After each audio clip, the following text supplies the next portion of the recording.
Alors, justement, cette notion de Great Reset, Valérie Bugeaud, elle a été développée, on le sait, par Klaus Schwab, le président du Forum économique mondial. Est-ce que vous pouvez nous en rappeler le concept? Est-il vraiment toujours d'actualité, ce Great Reset? Alors, je ne suis pas essentiellement là pour leur faire de la publicité. Pierre, je pense que vous l'avez bien compris, parce que je m'inscris en opposition frontale avec ces mouvements de globalisation étatique, économique, juridique, politique, religieux et tout ce qu'on veut. Donc, en fait, je ne vais pas m'attarder sur ce que Klaus Schwab a diffusé dans son livre. Tout le monde est à peu près au courant, c'est-à-dire qu'on est là en pleine globalisation, disparition des États. La souveraineté n'a plus de sens réel, mais quand on parle de disparition de la souveraineté des États, ce que l'on ne sait pas et qui est pourtant lié, on parle aussi de la disparition de la souveraineté des individus. Parce que l'État est politiquement composé par des individus. Donc la disparition de la souveraineté de l'État est quelque chose de très grave et de très profond, en fait, à des racines civilisationnelles qui sont en train d'être sectionnées. Vous savez, Pierre, que j'ai déjà écrit pas mal de bouquins pour expliquer qu'on avait perdu déjà notre souveraineté économique, souveraineté monétaire, souveraineté juridique. J'essaye de le faire comprendre parce qu'on est en pleine guerre du droit, c'est-à-dire guerre des systèmes de droit que personne vraiment ne veut relever, et pourtant c'est l'ultime guerre, c'est celle que si nous la perdons, nous perdrons tout. Donc nous perdrons tout notre assise civilisationnelle, celle qui a fait que nous fussions un jour une civilisation en Europe et en France en particulier. Donc on a perdu notre souveraineté par des manœuvres à la fois politiques, de type organisationnel, c'est-à-dire une façon particulière d'organiser l'État pour lui faire perdre sa substance politique et le rendre un relais des influences économiques. On a perdu notre souveraineté par la multiplication des organisations internationales et supranationales qui tendent à capter le pouvoir décisionnaire. On a perdu notre souveraineté parce que nous ne sommes pas informés de tout ce qui se passe en réel.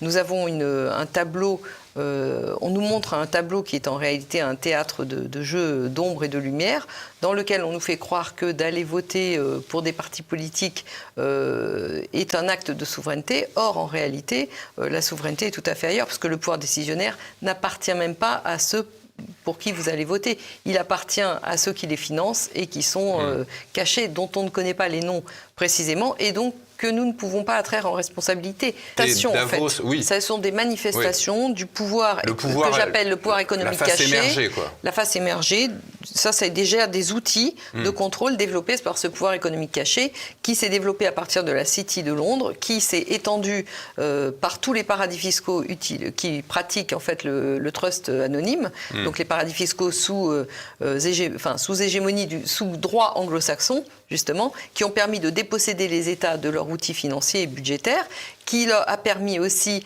de développer tout un trafic au niveau international de blanchiment d'argent pour financer des opérations secrètes. Là, on en revient à l'OTAN, enfin au réseau Stay-Behind de l'OTAN, qui aujourd'hui ont pris une ampleur au-delà de l'Europe, mais qui sont partout dans le monde.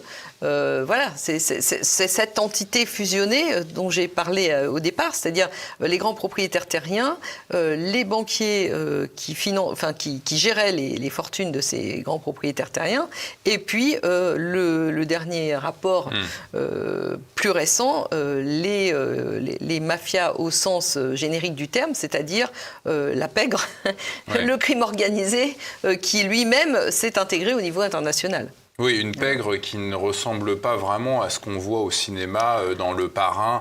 Tous ces films-là, on a l'impression que c'est pour cacher en réalité la mafia réelle. C'est-à-dire que ceux qu'on voit dans les films, c'était ceux d'avant, d'il y a 80 ans. Oui. Aujourd'hui, ils ont évolué, ils ont envoyé leurs enfants dans des grandes écoles qui ont fait Harvard, le MIT et je ne sais quoi d'autre. Donc, ils sont dans toutes les hautes sphères de la finance et de la gestion des monnaies et de l'économie. Donc, ils se sont impliqués, imprégnés, si vous voulez. Ils ont fusionné. En fait, cette sphère qui a grossi, a fusionné avec les premières sphères dont j'ai parlé tout à l'heure. Alors, Valérie Bugeaud, vous l'expliquez dans votre ouvrage, vous êtes pour une sortie de la France de l'Union européenne, de l'euro, de l'OTAN, mais aussi et surtout pour un changement de paradigme politique, puisque toutes ces sorties ne suffiront pas. Vous l'expliquez, vous dites ceci, nos régimes politiques n'ont rien de démocratique et n'ont rien d'une quelconque république. Ils sont de pure plutocratie déguisée. Un constat qui vous amène à ce projet Révolu Droit. La première chose à rappeler peut-être, c'est le rôle que doit avoir une société politique. Comment donc remettre au centre l'homme dans la société? En fait, c'est quand même étonnant qu'on ait à se poser la question, parce que les règles sont faites par les hommes pour les hommes. La politique, c'est la vie de la cité. Donc la vie de la cité ne peut pas être régulée en faisant abstraction des gens qui la composent. Parce que qu'est-ce qui a été mis à la place de l'homme ? Le parlementarisme représentatif, donc les intérêts financiers supérieurs. Oui, in fine, c'est le dollar, c'est la monnaie. Oui, c'est ceux qui tiennent la monnaie, c'est les intérêts économiques et disons, privés, les intérêts catégoriels de cette caste de dominants qui a pris le pas, qui est hégémonique dans la représentation politique. Donc ce n'est plus du politique, c'est la mise en œuvre à grande échelle d'intérêts particuliers. On est dans la privata lex. Stricto sensu, il n'y a plus de droit.